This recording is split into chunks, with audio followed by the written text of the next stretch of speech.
ng bayan, maasahan anumang panahon. Magandang araw po sa ating lahat. Narito na ang pinakahuling update sa magiging lagay ng ating panahon ngayong araw ng Linggo, June 29, 2025. Sa kasalukuyan ay patuloy na nakakaapekto sa ating bansa ang habagat o southwest monsoon.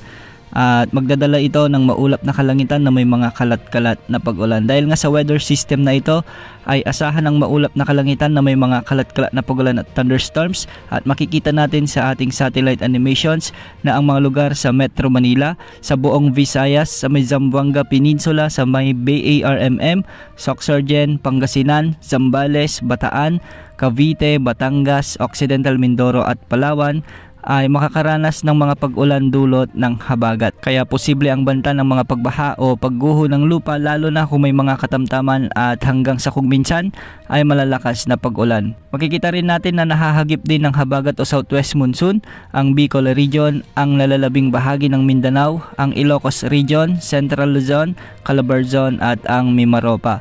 Ang mga lugar ding ito ay makakaranas ng bahagyang maulap hanggang sa maulap na kalangitan na may mga tsansa ng mga kalat-kalat na pag-ulan at thunderstorms, kaya posible pa rin ang banta ng mga flash floods at landslides, lalo na kung may mga severe thunderstorms. At para naman sa nalalabing bahagi ng Luzon ay magiging bahagyang maulap hanggang sa maulap din ng mga papawirin na may mga isolated rain showers and thunderstorms dulot ng localized thunderstorms. Posible pa rin ang banta ng mga pagbaha o pagguho ng lupa, lalo na kung may mga umiiral na severe thunderstorms. Para naman sa lagay ng mga pag-alon sa ating bansa, ang mga pag-alon sa halos buong baybayin ng Pilipinas ay posibleng umabot hanggang 1.5 meters. Sa ngayon, wala na naman tayong minomonitor na LPA o anumang sama ng panahon na posibleng makaapekto sa ating bansa hanggang sa susunod na 3 hanggang 5 araw. Mamayang hapon, posible ang mas malawakang pag-ulan sa maraming lugar sa ating bansa dulot ng pinagsamang epekto ng thunderstorms at ng southwest monsoon.